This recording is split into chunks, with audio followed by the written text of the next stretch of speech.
बिजनौर जिला के एडीजे निजेंद्र कुमार की अदालत में एक सनसनीखेज मामला सामने आया है। गाड़ी से कुचलकर हत्या करने के मामले में अदालत ने आरोपी पिंटू चौहान और जयदीप को दोषी करार देते हुए आजीवन कारावास की सजा सुनाई है। सजा सुनाए जाने के तुरंत बाद दोषियों ने कथित तौर पर कोर्ट रूम के भीतर ही जज को धमकी दे डाली।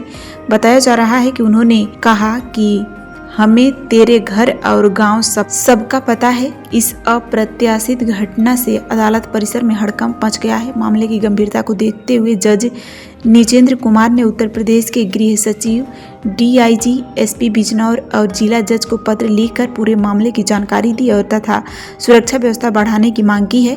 बताया जा रहा है कि मामला पारिवारिक रंजिश से जुड़ा था। आरोप है कि आरोपी पक्ष ने योजनाबद्ध तरीके से वारदात को अंजाम दिया। अदालत द्वारा दोष सिद्ध होने पर दोषी आरोपियों को उम्र कैद की सजा सुनाई गई। यह मुकदमा एडीजे 4 की अदालत में विचाराधीन था। वादी रेनू थी। मामला धारा 302 और 34 के तहत दर्ज था।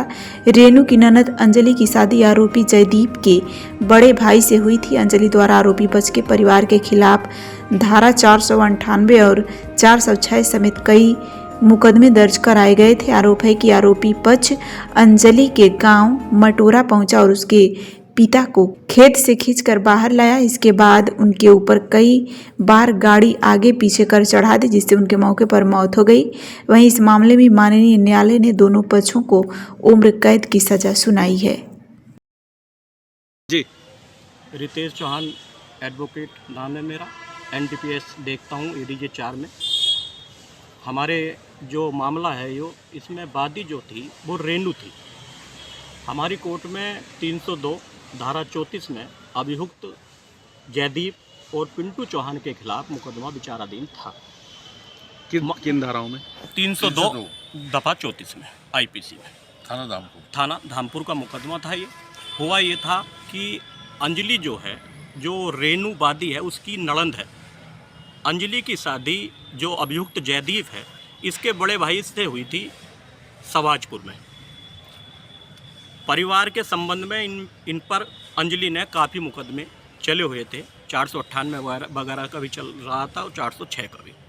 2024 में जयदीप और पिंटू इसके गांव मटोरा मान गए और गाड़ी से, अपनी स्विफ्ट गाड़ी से, जो वादी है मुकदमे की रेनू और जो पीड़ित है अंजलि, उसके पिता को खेत में से खींच कर लाए और अपनी गाड़ी से एक्सीडेंट किया और मौके पर उनकी मृत्यु हो गई। कई बार गाड़ी आगे पीछे लेकर गए। कई बार गाड़ी से आगे पीछे करके उनकी मौके पर मृत्यु हो गई। इस संबंध में जो मृतका की पुत्रवधू है रेनू देवी, उनके द्वारा एक मुकदमा थाना धामपुर में जयदीप और पिंटू चौहान के विरुद्ध 302 में हुआ, जिसमें कल माननीय एडीजे 4 साहब ने, जज साहब ने, उन्हें आजीवन कारावास व 25-25 हज़ार रुपये का जुर्माना लगाया।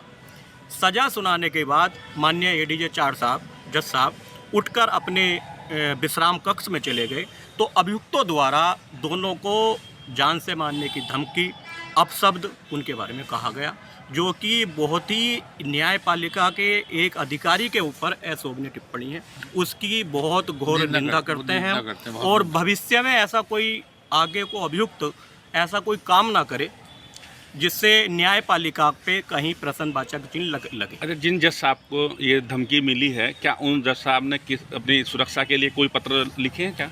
एसपी महोदय को पिछले साल एक पत्र एसपी महोदय को दिया था एडीजे 4 साहब ने, तो उनके द्वारा, एसपी साहब के द्वारा, जहां पर आवास है जज साहब का, वहां पर सुरक्षा मिली हुई थी जज साहब को। और जो यहाँ चौकी पर वो है, क्या नाम है, जो पुलिस चौकी है यहाँ यहाँ न्यायालय सुरक्षा में, वो पुलिस भी अक्सर आती रहती थी कोर्ट में। और कल भी पुलिस काफ़ी थी। जब जजमेंट हुआ तो पुलिस काफ़ी सुरक्षा व्यवस्था में। क्या पुलिस के सामने ही जज साहब को धमकी दी गई? पुलिस थी, लेकिन जो क्योंकि गाली गलौज या धमकी जो अंदर कोर्ट रूम में दी गई थी, पुलिस बाहर खड़ी थी।